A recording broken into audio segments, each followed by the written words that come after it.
النبي فضل المشرف المؤيد فهو حامد ومحمود وأحمد. اللهم صل وسلم على رسولك الكريم حبيبنا المصطفى والمجتبى سيدنا محمد وعلى آله وصحبه وأزواجه وذريته وأنصاره وجنوده ومن دعا بدعوته واستنى بسنته واقتفى أثره وسلك نهجه إلى يوم الدين. أما بعد يا أيها الذين آمنوا اتقوا الله حق تقاته ولا تموتن إلا وأنتم مسلمون. Yang saya hormati tentunya Ketua seluruh pengurus Masjid Al-Muhajirin, Ustaz Imam kita, alim ulama, sebagai tokoh masyarakat. Tentunya juga Ketua dan segenap pengurus GSB, Pak Haji Jumi, beserta tim, sekretaris bendahara, humas dan seterusnya. Semoga senantiasa diberi taufik dan kekuatan dari Allah untuk tetap menggerakkan kegiatan ini. Amin ya rabbal alamin. Bapak Ibu berbahagia, di sebuah masyarakat, maka dari seluruh anggota masyarakat itu yang menjadi tim inti adalah mereka-mereka yang sholat 5 waktunya di masjid. Itu tim inti baret merah. Kemudian di antara tim inti itu pula kalau dicari lagi yang mana yang paling inti, yang istiqomah sholat subuh dan sholat isya berjamaah di masjid. Itulah tim inti yang jika Allah ingin menolong orang beriman akan mereka lah. Allah mengatakan wa kana haqqan alaina nasrul mu'minin. Hak kami kata Allah menolong orang-orang yang beriman itu. Nah, ukuran iman itu salah satunya adalah di mana seseorang sholat berjamaahnya, terutama sholat subuhnya. Berarti imannya masih utuh, masih kokoh, belum digerogoti oleh virus-virus nifak ya. Karena itu gerakan ini sangat strategis, membentengi masyarakat sekaligus mengobati. Nah, kalau sudah ada yang terpapar virus-virus nifak ini. Bapak berbahagia, pagi ini saya ingin berbicara tentang perang Iran dan Israel. Ini yang beritanya baru sampai sekarang ini lah. Jadi setelah sekian belas bulan Gaza dibombardir oleh Israel, tiba-tiba ada sebuah negara membombardir Israel.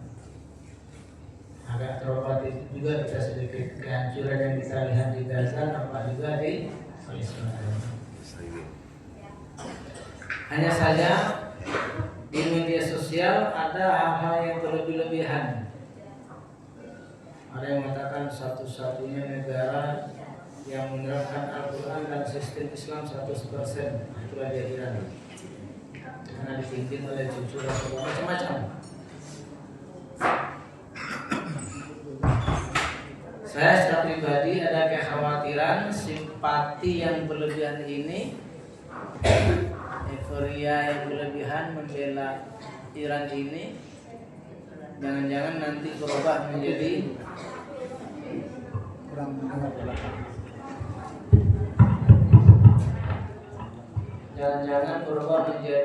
migrasi massal ya, pindah massal ya, dari Sunni menjadi Syiah.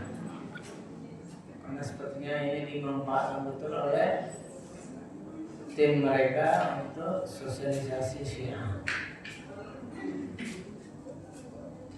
Bapak berbagi oleh karena simpati dukung-mendukung ini itu juga masuk bagian akidah, yaitu bab al-wala wal bara. Karena itu mari kita bahas ya. Secara manusiawi tentu kita mendukung Iran, membela saudara kita yang ada di Palestina. Tapi sejauh mana kita boleh mendukung? Apakah mendukung mutlak, total atau bagaimana? Karena wala itu juga ada batasnya. Bapak-bapak kita manusiawi saja, jangankan perang antar negara. Hal-hal kecil saja kita mencari alasan-alasan, justifikasi untuk mendukung siapa. Tinju aja umpamanya. Sejak Mike Tyson masuk Islam, siapapun lawannya kita berharap Mike Tyson yang menang, enggak? Dia berlawan dengan Holyfield, dengan Bogota, dengan Lennox Lewis. Nah, kita ingin yang menang adalah Mike Tyson, karena ada pertalian kita, yaitu pertalian Islam. Itu juga main bola, badminton kita yang dekat dan kita dukung, enggak? Minimal kita ingin dia menang, bahkan sampai mendoakannya. Ini apalagi perang antar dua negara. Bapak berbahagia, saya ingin memulai dari sebuah cerita. Cerita ini penting. Suatu ketika Rasulullah SAW mengirim pasukan yang dipimpin oleh Khalid bin Walid untuk menaklukkan Yaman. Alhamdulillah, pasukan Khalid itu dengan gemilang menaklukkan Yaman serta mendapatkan banyak ghanimah, harta rampasan perang.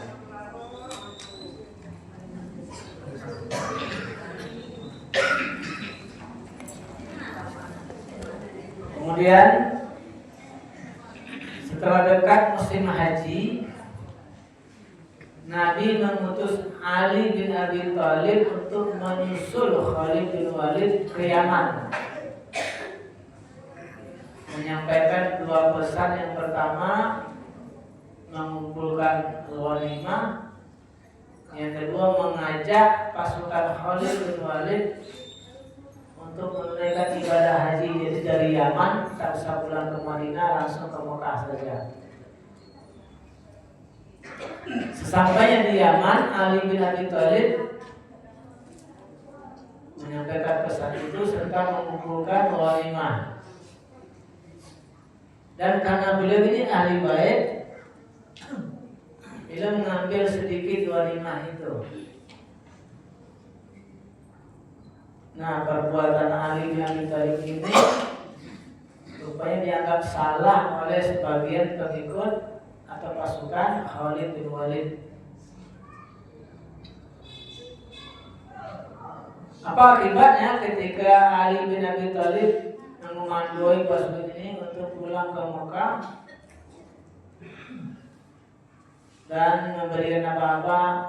Jangan ambil pakaian-pakaian yang lebih cantik, jangan tunggangi kuda-kuda yang lebih cantik. Mereka kemudian tak mendengar.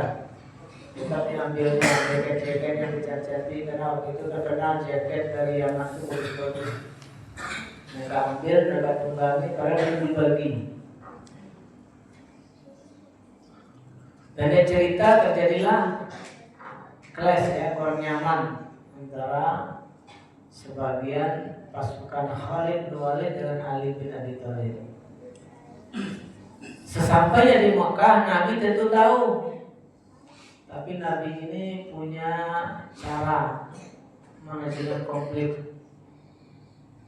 Orang kalau berkonflik masih panas-panas, jangan masuk dulu. Dinginkan dulu, istilahnya cooling down, ya enggak?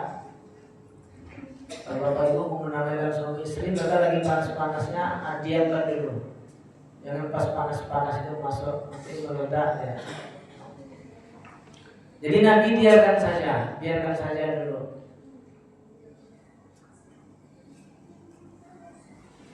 Lalu setelah selesai menunaikan ibadah haji, mereka pulang. Lalu Nabi membawa para sahabat itu singgah di sebuah tempat lembah namanya Ghadir Khum antara Mekah dan Madinah.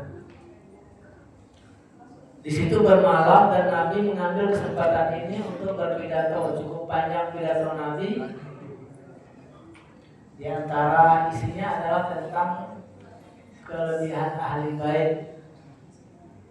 Bahkan Nabi secara spesifik menyebut kelebihan Ali bin Abi Thalib. Nabi memegang tangan Ali bin Abi Thalib dan mengatakan, "Man kuntu maulahu fa Aliyun maulahu."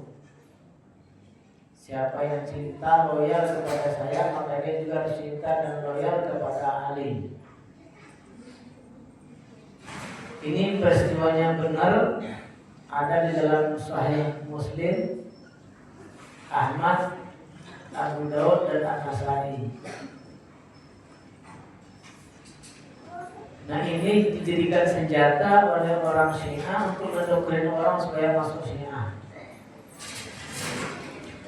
Bapak berbahagia, padahal sebuah hadis di samping dipahami dari maknanya, dari lafaznya, juga perlu dipahami dari sababul wurudnya. Kenapa Nabi ngomong seperti itu? Kalau Al-Quran disebut dengan asbabul nuzul, kalau hadis disebut dengan sababul wurud. Jadi Nabi ngomong man kuntu maulahu fa aliyun maulahu. Itu sebabnya adalah karena terjadi perselisihan antara beberapa orang sahabat dengan Ali bin Abi Thalib. Maka kata-kata Nabi ini adalah untuk menetralisir perselisihan itu, agar para sahabat kembali mentahzim keluarga Rasulullah yang adalah Ali bin Abi Thalib. Bukan untuk mengangkat Ali bin Abi Thalib sebagai putra mahkota atau calon pengganti Nabi. Nah, di sini masalahnya. Ada yang memahami hadis Nabi ini sebagai cara Nabi mengangkat Ali bin Abi Thalib sebagai calon penggantinya. Padahal tidak. Apa buktinya? Bapak Ibu saya hormati, Nabi kita kapan meninggalnya? Hari apa? Hari Senin. Dimakamkan hari Rabu dini hari. Beberapa hari biasanya mulai itu tidak dimakamkan, karena Nabi punya pesan, ada beberapa hari yang harus disegerakan. Hutang segera bayar, anak gadis segera nikahkan, mayat segera kuburkan. Apakah para sahabat tidak tahu? Pasti tahu. Tapi ternyata dalam Islam adanya pemimpin itu sangat penting. Nah, sampai-sampai karena itulah mereka kemudian belum menyelenggarakan pemakaman Nabi SAW. Lalu dalam tenggang maksud 3 hari itu, sahabat-sahabat Ansor berinisiatif. Mereka berkumpul di suatu tempat namanya Saqifah Bani Sa'idah, sebuah balai pertemuan milik suku Sa'idah. Mereka berkumpul di situ mencari pengganti Nabi. Lalu mereka dapat namanya Ubadah bin Samit yang waktu itu lagi sakit, dicalonkan sebagai pengganti Nabi. Mendengar itu, sahabat-sahabat Muhajirin bergegas pula ke situ. Ketika bertemu, kata Abu Bakar, "Ngapain kalian di sini?" "Kami mencari pengganti Nabi." "Oh, nggak bisa." Lalu saya bilang negosiasi yang alot. Ada usulan bagaimana? Minna amir, minkum amir. Kita tunjuk saja pemimpin itu satu dari Muhajirin, satu dari Ansor. Tapi ini tidak diterima. Kalau terima dari awal sudah pecah. Nah, opsi lainnya minna amir, minkum wazir. Kami yang jadi pemimpinnya, kalian dapat pos menteri. Nah, jadi ternyata sharing power itu sudah ada sejak awal. Ini juga ditolak. Akhirnya Abu Bakar teringat sabda Nabi, Al-A'immah min Quraisy. Pemimpin itu harus orang Quraisy. Di Bapak Ibu, kalau saya terjadi kepemimpinan global yang menyatukan seluruh umat Islam, maka pemimpinnya harus Quraisy. Tapi kalau kepemimpinan minor lokal, boleh Jawa, boleh Madura, boleh Melayu, boleh Batak, boleh Minang. Tapi kalau pimpinan mayor menyatukan seluruh Islam, maka itu harus Quraisy. Makanya nanti kepemimpinan akhir zaman yaitu Imam Mahdi itu orang Quraisy. Mendengar itu mereka semuanya terdiam, betul para sahabat. Ini kata Nabi, ya udah kalau itu kata Nabi mereka tunduk. Akhirnya mereka berpandang-pandangan siapa yang paling pantas orang Quraisy. Lalu Abu Bakar mengatakan, menurut saya di antara Quraisy yang paling pantas adalah Umar bin Khattab karena dia kuat. Kata Umar, bukan saya, tetapi Abu Bakar. Karena saya melihat tanda-tandanya. Ketika Nabi sakit tak sanggup jadi imam, yang beliau minta menggantikan beliau adalah Abu Bakar. Karenanya, maka yang paling pantas mengganti Nabi itu adalah Abu Bakar. Saya memang kuat, kata Umar. Kekuatan saya akan saya gunakan untuk menopang kepemimpinan Abu Bakar. Lalu semuanya terdiam, lalu berbaiat terbatas kepada Abu Bakar. Tak ada satu pun yang membantah. Bukan Abu Bakar tapi Ali, tidak ada satu pun. Terjadilah baiat terbatas terhadap Abu Bakar di tempat itu. Baiat umumnya terjadi setelah Nabi dimakamkan. Baru semuanya berbaiat kepada Abu Bakar As-Siddiq. Jadi tak ada sahabat Nabi yang memahami hadis Nabi di Waladil Khum itu sebagai pelantikan Ali sebagai pemimpin. Tak ada. Bapak berbahagia, lalu kemudian 15 hari sebelum meninggal Abu Bakar mengumpulkan para sahabat dan menyampaikan pesan, saya nanti kalau meninggal, gimana kalau yang menggantikan saya itu adalah Umar? Mereka setuju. 15 hari setelah itu Abu Bakar meninggal dan mereka kemudian berbaiat kepada Umar. Tidak ada yang menyela. Lalu kemudian Umar terbunuh oleh seorang Majusi.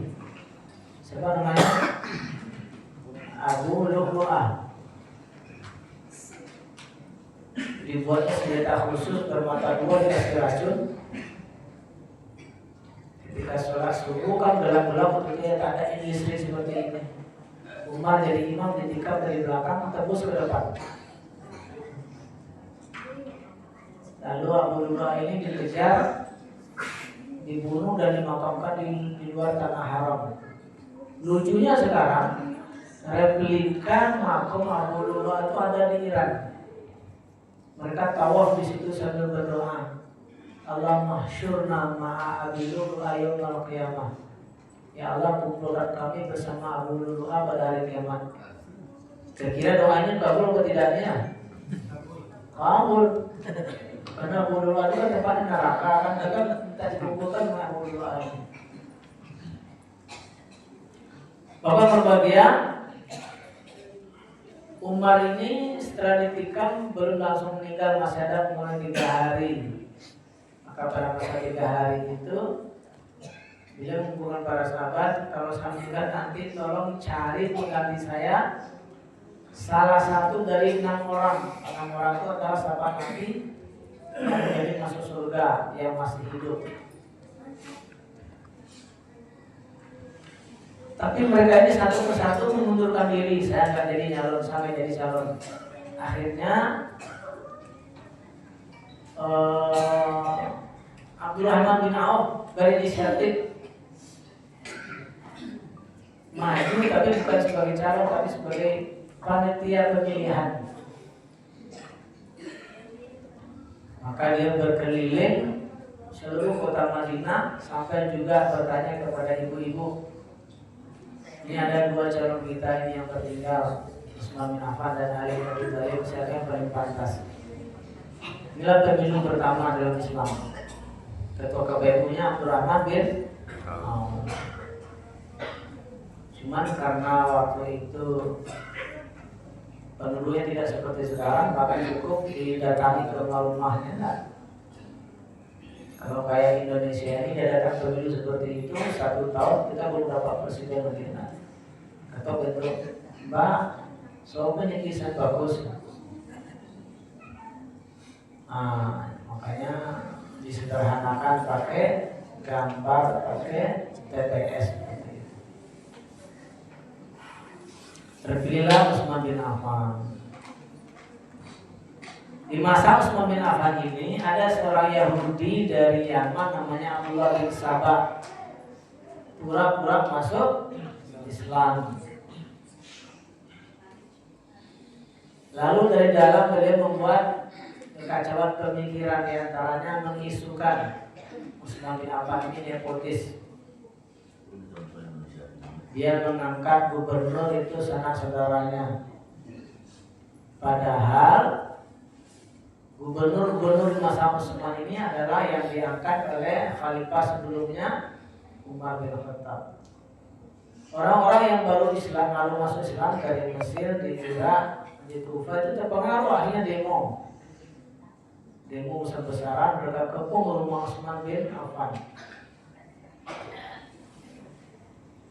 Sampai 3 hari Utsman ini tak dapat makanan. Akhirnya dia puasa, sahur dengan air putih, kemudian berbuka dengan air putih. Setelah itu mereka masuk, mereka terjang Utsman bin Affan, patah rusuknya, baru mereka haram. Padahal umurnya sudah tua. Setelah Utsman meninggal, nah barulah kemudian rakyat sendiri yang mendatangi Ali bin Abi Thalib. Tapi Ali tidak mau, Ali mereka bawa ke masjid, lalu dibayar di masjid. Itulah ceritanya. Bapak berbahagia, di masa Utsman, di masa Ali ini terjadi perang, namanya perang Siffin, antara pengikut Ali dengan pengikut Muawiyah, yang berakhir dengan arbitrase karena pengikut Muawiyah ini mengangkat Al-Quran ke ujung tombaknya. Kata Ali, hentikan. Itu dia mengangkat tombak, itu mengangkat Al-Quran di ujung tombaknya. Akhirnya dibawa ke suatu tempat. Di tempat itu lahir istilah Syiah. Syiah itu artinya sebenarnya pengikut. Sebenarnya yang muncul itu 2 Syiah, yaitu Syiah Ali dan Syiah Muawiyah.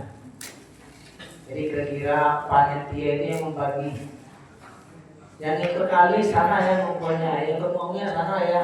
Jadi ada Syiah Ali, ada Syiah Muawiyah. Jadi Syiah yang pertama muncul itu bukan Syiah Ali saja, tapi juga Syiah Muawiyah. Tapi pada perkembangan berikutnya yang mengkristal ini adalah Syiah Ali. Kemudian terpecah menjadi, di awal itu beberapa menjadi kelompok kecil ekstrim. Yang pertama adalah Khawarij.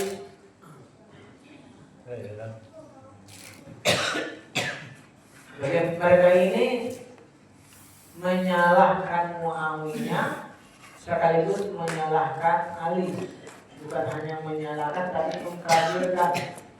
Bukan hanya mengkafirkan tapi menghalalkan darahnya, bahkan merencanakan pembunuhan 2 orang itulah.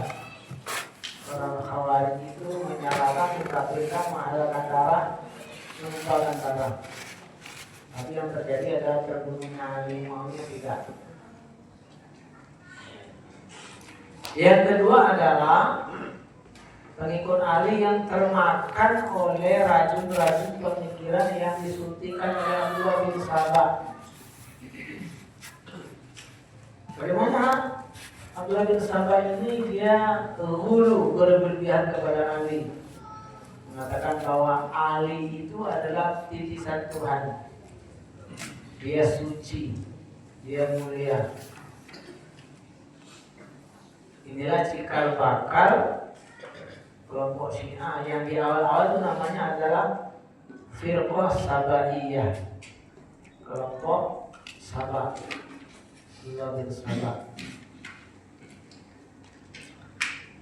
Kabar berbahagia berikutnya berkembang, akhirnya Syiah ini menjadi 3 kelompok besar. Yang pertama namanya Syiah Mufaddilah,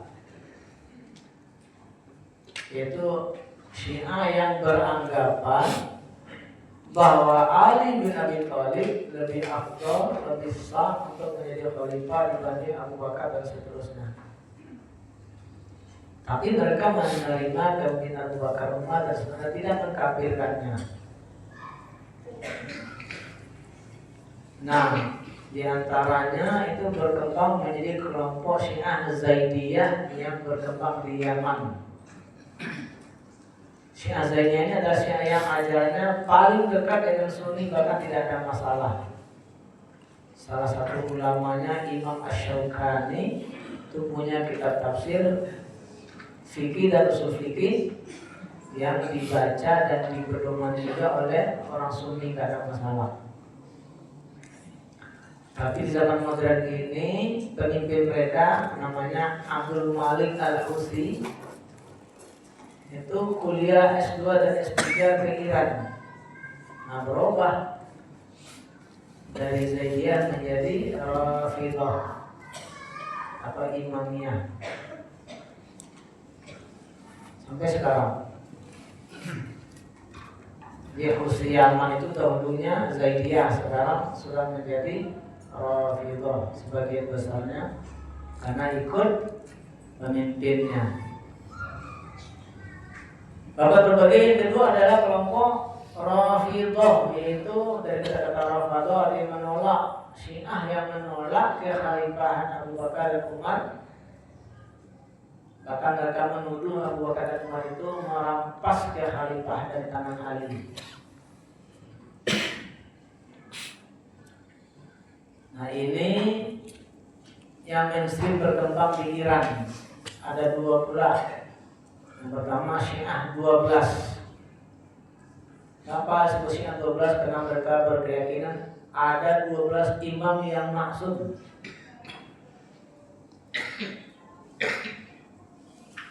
Yang kedua Ja'fariyah. Kemarin beberapa tahun yang lalu ada tokoh Syiah di Indonesia, laki-laki namanya Jalaluddin Rahmat, perempuan namanya Amelia, itu suami istri, tapi beda mazhab. Jalaluddin Rahmat ini 12, Syiah 12, istrinya Amelia itu Ja'fariyah, akhirnya bercerai. Bapak berbahagia, inilah Syiah yang paling banyak berkembang di dunia, termasuk mayoritas berkembang di Iran. Yang ketiga adalah kelompok Syiah Al-Ghula. Ghula ini berlebihan, termasuk sesatnya. Di antaranya mereka mengatakan Jibril itu salah menyampaikan wahyu, harusnya kepada Ali tapi tersampaikan kepada Muhammad. Nauzubillah.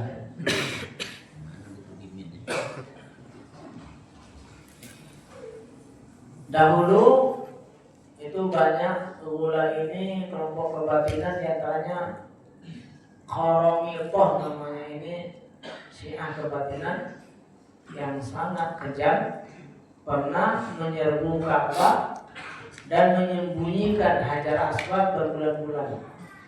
Jadi pernah Hajar Aswad itu tak nempel di Ka'bah, disembunyikan oleh Syiah Qaramithah. Di zaman modern itu ada di Syria namanya Syiah Alawiyah atau Nusairiyah, yang presidennya baru tumbang kemarin, Bashar al-Assad. Mereka ini punya keyakinan bahwa zat Tuhan itu menitis ke diri Ali sampai kepada presiden mereka, maka mereka menyembah presidennya. Kalau pasukan atau tentara Bashar Al-Assad masuk ke rumah orang Sunni, mereka bawa foto presiden, lalu menyuruh orang Sunni untuk sujud. Kalau tidak mau yang laki-laki mereka tembak, anak-anak mereka gorok, yang perempuan mereka perkosa. Begitu jahatnya tentara Musailiyah ini. Bapak berbahagia. Nah sekarang kita bicara Syiah yang mainstream, yang mayoritas itu adalah Imamiyah namanya, Sunnah Syariah dan Ja'fariyah. Apa beda mereka dengan kita? Ini yang sangat penting. Yang pertama, mereka punya keyakinan ada Quran lain selain daripada Quran yang 6.000 sekian ayat itu. Mereka sebut dengan Mushaf Fatimi, namanya Mushaf Fatimi, Mushaf Fatimah. Apa sih Mushaf Fatimi? Karena mereka ini punya keyakinan aneh. Ini katanya ketika lagi sakit, Fatimah di kamar itu Jibril turun menyampaikan wahyu. Nah, itulah jumlahnya 17.000 ayat. Namanya Mushaf Fatimi. Mana sekarang tidak ada karena dihanguskan oleh Utsman. Kita tahu Al-Quran itu pengumpulan terjadi di masa kota, tapi penulisan ulang terjadi pada masa Utsman bin Affan, makanya disebut dengan Mushaf Utsmani. Mereka tuduh Mushaf Fatimi itu dihanguskan oleh Utsman bin Affan. Karena itu Utsman bin Affan itu kafir. Dan siapa yang tidak mau mengkafirkan Utsman, dia juga kafir. Nah, seperti itu. Jadi kita ini kafir. Itu yang pertama. Bedanya dengan kita. Beberapa tahun yang lalu begitu Saddam Hussein tumbang, naik sebagai pemimpin Irak itu, seorang Syiah namanya Nuri Al-Maliki diwawancarai oleh wartawan, lalu dia membaca ayat Quran. Wartawannya orang Sunni itu bingung, ini surah apa yang dibacanya ya? Mungkin dia membaca Mushaf Fatimi. Itu pertama bedanya. Yang kedua, orang Syiah ini mengkafirkan mayoritas sahabat, mulai dari Abu Bakar, Umar dan seterusnya, termasuk istri junjungan kita yaitu Siti Aisyah. Mereka kafirkan itu. Maka mereka tulis sebagai wanita berzina, na'udzubillah. Padahal para sahabat itu siapa yang menjamin? Allah dalam surah At-Taubah. Was-sabiquna al-awwaluna minal muhajirin wal ansar walladzina tabauhum bi ihsanin radhiyallahu anhum wa radu anhu wa a'adda lahum jannatin tajri tahtaha al-anhar dzalika minal fawzil 'azim. Para pendahulu, para sahabat Muhajirin dan Ansar dan para tabi'in itu Allah mengatakan Allah ridho kepada mereka dan mereka ridho kepada Allah. Karena pasti persiapan oleh Allah generasi pendamping Nabi itu orang-orang terbaik. Tapi mereka kafirkan hanya 5 kata yang tidak kafir. Ali bin Abi Thalib, Salman Al-Farisi, Al-Miqdad, 2 lagi saya lupa. Dia tidak kafir. Atas dasar itulah Imam Syafi'i, Imam Ahmad, Imam Al-Qurtubi mengkafirkan Syiah yang mengkafirkan para sahabat. Karena Allah mengatakan ridho kepada mereka, mereka mengatakan kafir. Maka mereka kalau sholat itu kadang sebelum salam menepuk pahanya dulu 2 kali sambil berdoa, Allahumma la'alla sanamil Ka'bah ya Allah, laknatlah 2 berhala Ka'bah, maksudnya adalah Abu Bakar dan Umar. Itu bedanya. Jadi Qurannya berbeda. Karena mereka mengkafirkan mereka sahabat, maka mereka tidak mau menerima hadis-hadis yang kita anggap sahih. Kalau Quran hadisnya berbeda, tentu ajarannya akan berbeda. Terkait halal haram boleh tidak pasti berbeda.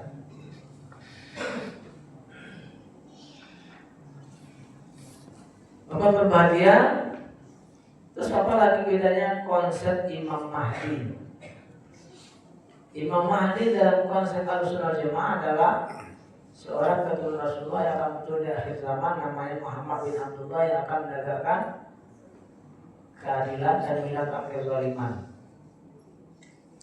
Tapi dalam konsep Syiah tidak, Imam Mahdi itu adalah imam mereka yang ke-12. Hanya saja imam mereka yang ke-11 itu tak punya anak laki-laki, karena imam itu kan sudah tua kan. Akhirnya mereka bingung, gimana ya? Lalu dibuatlah dongeng. Ada kok, tapi hilang umur 5 tahun. Gimana hilangnya? Di sebuah bukit namanya Sardab di Irak. Maka mereka kemudian tiap sore nangis di kaki bukit itu menunggu kemunculan imam. Tak muncul juga, hanya dibuat teori namanya ghibah sughra, kehilangan sementara.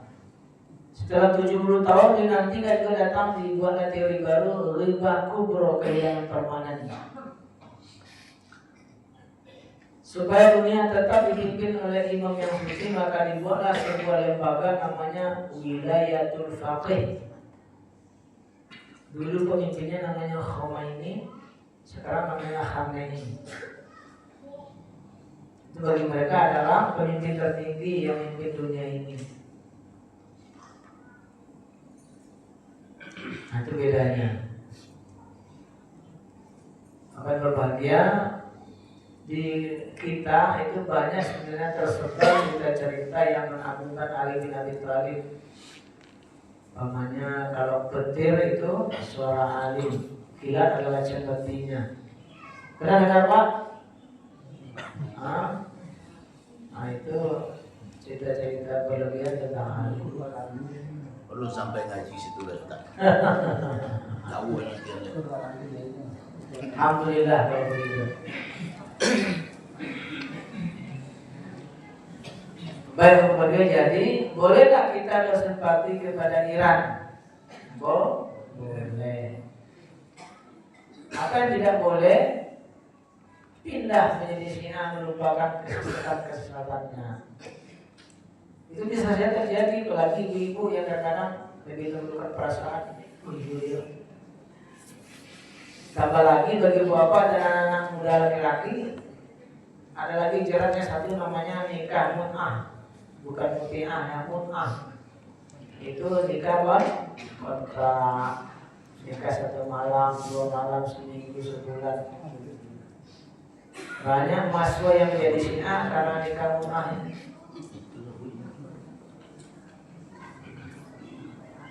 Padahal di fikih Ahlussunnah Jamaah tidak boleh nikah karena bertentangan dengan maqasid syariah. Nikah itu masa sementara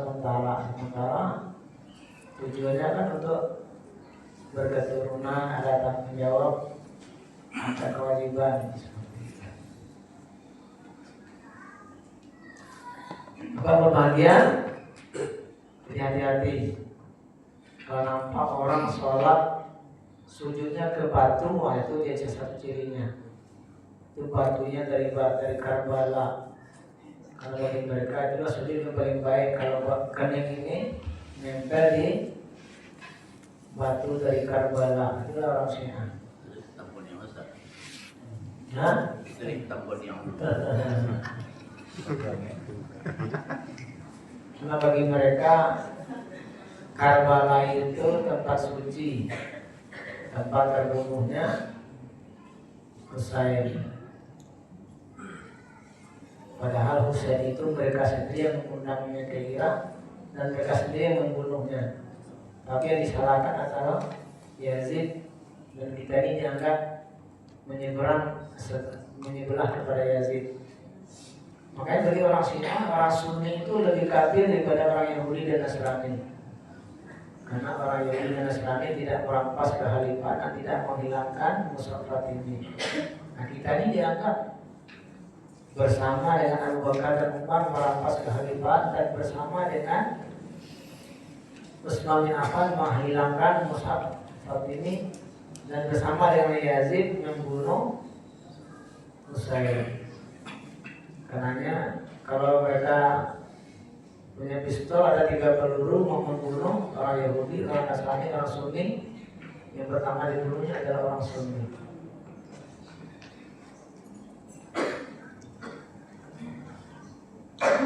Berbahagia. Nah, itu sekilas cerita tentang Iran dan aliran Syiahnya. Jadi jangan terlalu terpesona betul mereka menyerang Israel, dibuatnya juga porak-poranda. Tapi kita tidak boleh 100% berwala kepada mereka.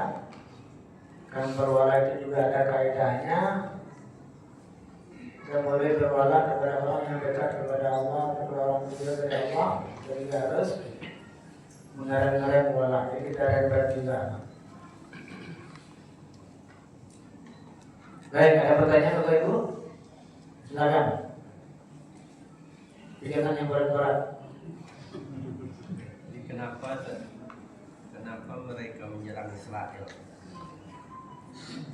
tidak menyerang Sunni? Kenapa Iran menyerang Israel? Karena Israel duluan menyerang mereka. Kenapa Israel menyerang Iran? Karena Iran ini mengembangkan nuklir. Israel tidak mau dominasinya memiliki nuklir itu ada yang mengalahkannya. Karena selama Iran ini ternyata memiliki senjata-senjata yang lumayan enak. Balasnya ya cukup pura-pura juga terlatih dibuatnya. Kenapa Syiah tidak menyerang negara Sunni? Sudah 4 negara Sunni yang hancur oleh Syiah ini. Yang pertama Irak. Irak itu sangat menderita itu oleh Syiah. Tahun 2012 Dr. Riau melalui Balitbang melakukan pertemuan ulang imam dan khatib sedunia. Di antara yang datang itu adalah dari Irak. Nah, yang dari Irak ini ketika presentasi sambil hampir menangis menceritakan penderitaan Muslim Sunni Irak. Jadi masjid dan madrasahnya dirampas, ulamanya dibunuh, itu banyak sekali terjadi ternyata. Karena Iran ini menguasai sebuah negara untuk dijadikan sebagai proksinya, sebagai bonekanya. Kemudian yang kedua adalah Syria. Yang ketiga adalah Yaman. Yang keempat adalah Lebanon. Ini 4 negara yang sudah menjadi sekoci Iran. Di Iran ini kalau dia mengacau di sebuah negara, lalu dia akan menunjukkan kepemimpinan yang loyal kepada Tehran. Di televisi Al Jazeera ada sebuah acara namanya Ittijah Mu'akis. Dia orang yang pandangan berbeda itu diundang ke studio. Nah, suatu hari ada yang diundang itu yang mengatakan Israel lebih bahaya daripada Syiah, yang satu lagi mengatakan Syiah lebih bahaya daripada Israel. Nah, orang yang mengatakan Syiah lebih bahaya daripada Israel mengatakan Israel hanya menghancurkan satu negara yaitu Palestina, tapi Syiah sudah menghancurkan 4 negara yaitu Irak, Yaman, Syria, dan Lebanon. Di Lebanon itu ada Hezbollah. Itu banyak juga orang Sunni yang tertipu oleh SMS atau WA. Ini Israel akan menyerang ini nih. Apa namanya, Hasan Nasrullah berpesan baca ini sekian kali, baca ini sekian kali. Pernah nggak dengar baca? Itu jadi ya, jangan tuh orang jualan pulsa aja itu. Tapi Ustaz, tetap kita tetap kita sama Iran, karena kan Al-Quran itu menyebut walan tabru angkal Yahudi wala Nasr. Jadi orang Yahudi, Nasrani itu tetap musuh sama kita. Sekarang perang Iran dengan orang tetap pro sama Iran, kan itu. Ya. Nah ini dasarnya Al-Quran itu Ustaz. Boleh pro kepada Iran. Yang tidak boleh melupakan. Ya dia boleh pro pada Yahudi. Pak. Ya sesuatu sebenarnya. Ya mana pula kita mungkin pro kepada Yahudi. Silakan pro kepada Iran. Tapi yang saya khawatirkan karena terlalu euforia lalu lupa keselamatan ini. Begitu diajak langsung ini berbahaya nih. Kesekarangnya karena antara orang kafir pun berperang kita akan pro kepada yang lebih Islam, yang lebih dekat kepada kita, yang lebih kurang zalimnya.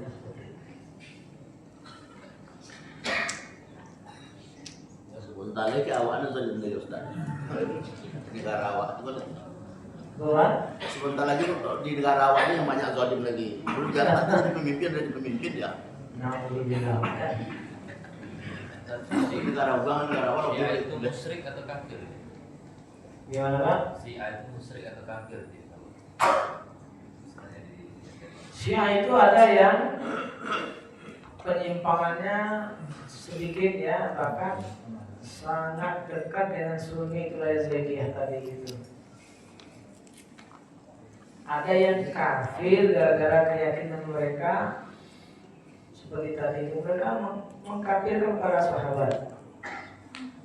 Ada masuk mengkafirkan istri Nabi. Padahal dalam Al-Quran dikatakan an-nabiyyu aula bil mu'minina min anfusihim wa azwajuhum ummahatuhum. Bagi orang beriman, Nabi itu lebih utama daripada diri mereka, dan istri-istri Nabi itu adalah ibu mereka. Jadi ibu kita kata Quran, masa dicaci maki? Orang Syiah itu kalau ketika acara syuro di padang Karbala itu mereka membuat obo-obo, gambar babi, gambar anjing, lalu ditulis Abu Bakar, ditulisnya Siti Aisyah. Serta mereka tulis Siti Aisyah untuk mereka injak. Toilet mereka tulis Siti Aisyah. Nah, yang seperti ini kata Imam Syafi'i, Imam Ahmad itu kafir. Kemudian ada juga yang sampai musyrik, yaitu yang berdoa kepada Ali. Jadi mereka ini kalau kaget atau pokoknya di pesawat terjadi turbulensi. Kalau kita kan ya Allah selamatkan, mereka enggak. Ya Ali, ya Hasan, ya Husain. Padahal orang dalam masjid adalah fala tarahum ma'allahi ahada.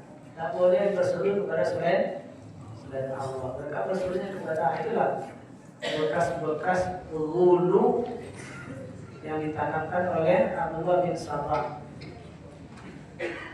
Gak boleh berdoa ya Ali, ya Hasan, ya Husain. Maksud ya Haidar. Coba dengar mereka ketika mau melepaskan rudalnya. Haidar itu jadi begini. Ali ini ketika lahir diberi nama oleh ayahnya Haidar. Arti Haidar itu adalah singa. Tapi dibatalkan oleh kakaknya. Ini bukan Haidar ini, tapi Ali. Tapi mereka tetap memakai Haidar itu dan berdoa ya Haidar, ya Haidar.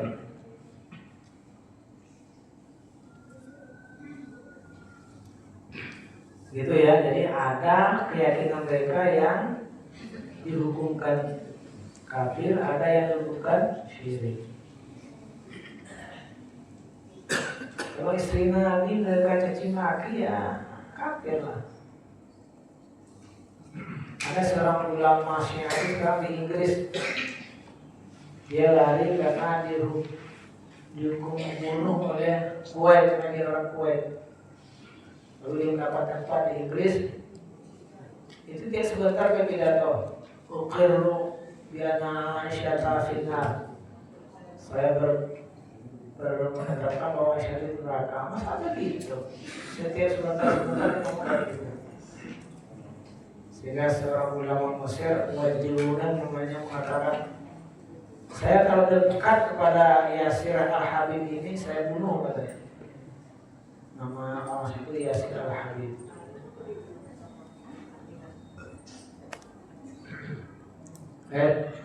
Kemudian banyak sekali fatwa-fatwa yang lucu-lucu ya. Tadi itu karena mereka kan tidak memakai hadis yang kita sahih. Satu lagi Ustaz, yang di media sosial itu sekarang tersebar juga hampir jutaan yang nonton. Ada hadis tentang hadis tentang Al-Farisi itu, dari situlah Persia, Iran, bahwasanya yang menurut Israel itu Iran. Itu gimana apa? Hadis apa? Yang tentang Al-Farisi itu Ustaz, di apa dia? Dipikul oleh sahabat. Kita tahu hadis itu, cuma itu sudah berkembang. Sama maaf belum tahu aja saya itu. Saya selalu kembali. Al-Farisi kan dari Persia Ustaz. Al-Farisi ya. Ya. Nah, jadi itulah yang diapakan mereka sehingga Iran itulah yang Israel. Itu yang menjadi sekarang tersebar di dunia. Allah alam ya, saya belum baca hadisnya. Tapi apapun yang kita baca, kita cross check ya.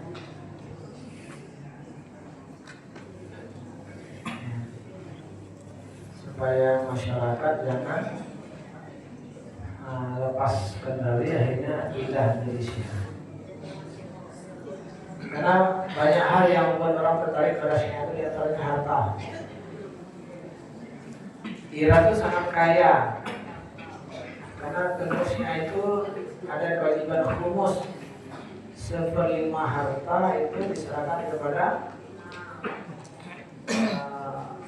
Baitul Faqih.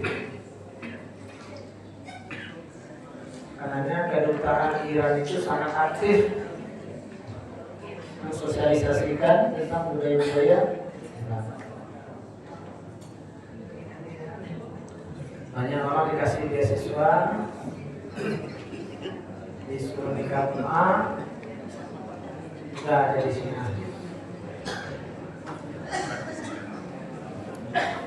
Ya cukup ya. Baik. Al-Fatihah.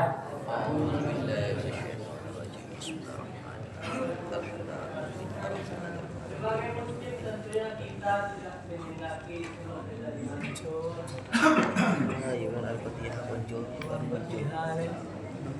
Jadi pertanyaan Ustaz, kita sebagai muslim mengecam tindakan Israel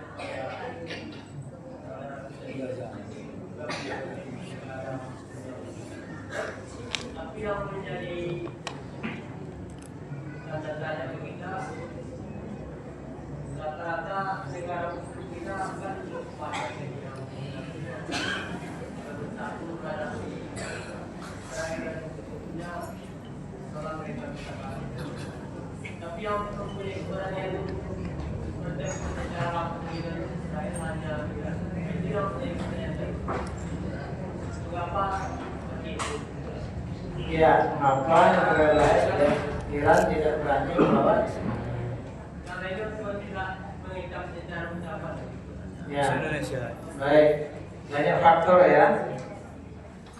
Di antaranya faktor politik, terutama kepala-kepala negara di Timur Tengah itu punya kerjasama dengan Amerika. Mereka itu kursi kepemimpinan itu di tangan Amerika. Mereka manuver Israel bisa digoyang oleh Amerika. Masuk juga kemudian bantuan seperti Mesir yang paling kita kesalkan karena perbatasan rawan, kenapa akan dibuka-buka juga? Dia berbagian dulu Mesir itu adalah negara yang memproduksi gandum dan kapas terbaik sedunia. Tahun berapa Israel mengajak kerjasama pertanian? Rupanya akalnya mengambil bibit gandum dan kapas itu setelah dapat, diam-diam tanah subur Mesir itu mereka racuni sebagian. Lalu Amerika kemudian menekan pemerintah Mesir supaya tidak membolehkan masyarakat bertanam gandum itu luas-luas, ini boleh tapi ya sekian saja seperti itu. Akhirnya dulunya Mesir itu surplus gandum kemudian menjadi tekor, tak cukup lagi. Padahal makanan pokok mereka itu gandum itu dibuat roti es namanya. Mereka makan itu sehari-hari. Akhirnya Amerika menawarkan bantuan, dikasih per tahun itu 1,2 miliar dolar sampai 3 miliar dolar, tapi tidak masuk APBN, masuknya ke kas militer. Jadi kalau di stop bantuan itu oleh Amerika, rakyat Mesir itu akan kelaparan, mereka ngamuk, bahaya pemerintahan. Begitu juga dengan Yordania, itu dikasih bantuan sistem pertahanan udara. Terus sebenarnya kenapa kemarin ketika Iran menyerang Israel itu rudal-rudalnya banyak dijatuhkan oleh Yordania. Nah itu perjanjiannya.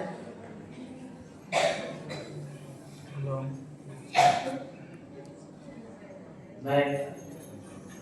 Jadi seperti itu ya. Rumit memang bukannya tidak bantu, Mesir itu bantu masyarakat.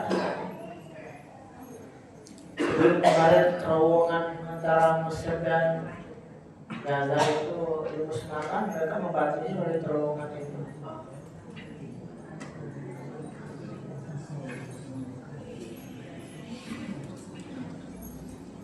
Baik, cukup ya. Oke. Bismillahirrahmanirrahim. Bismillahirrahmanirrahim. Alhamdulillahirabbil alamin wassalatu wassalamu ala asyrafil anbiya'i wal mursalin wa ala alihi wasahbihi. Allahumma innaka ta'lamu asrarana wa alaniyatina fataqabbal ma'zurina wa inna asmana ya akramul akramin.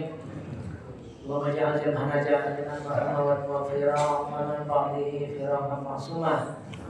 Rabbana afidh alaina sabra wa sabbih syukrana wa sunna wa qul kafirin. Allahumma fir lana dhunubana wa walidina warhamhum kama rabbawna shaghara. ولأجدادنا ولجداتنا وللمعلمين والمتعلمين ولمن أحسن إلينا ولمن هدانا إلى الخير وسائلين. اللهم أعز الإسلام والمسلمين وأذل الشرك والمشركين أعداءك أعداء الدين وأعل رايتك وكلمتك إلى يوم الدين. اللهم انصر إخواننا المسلمين والمستضعفين في فلسطين. اللهم ارحمنا في غزة. اللهم أبدل خوفهم أمنا. اللهم أعطهم من جوع يوم بسائلين. اللهم عليك بهم الغاصبين المحتالين ومن عوارهم المنافقين والعملاء. اللهم انصر المرابطين والمرابطات في المسجد الأقصى. اللهم حرر المسجد الأقصى. اللهم ارزقنا زيارة المسجد الأقصى. اللهم ارزقنا الصلاة في المسجد الأقصى. Amin ya Allah. ربنا آتنا في الدنيا حسنة وفي الآخرة حسنة وقنا عذاب النار. اللهم كما جمعتنا في هذا المسجد هذا اليوم واجمعنا في جنتك النعيم والبشرين. ربنا آتنا في الدنيا حسنة وفي الآخرة حسنة وقنا عذاب النار. سبحان الله رب العزة عما يصفون والسلام على المرسلين والحمد لله. Mohon maaf. Wassalamualaikum warahmatullahi wabarakatuh. Waalaikumsalam.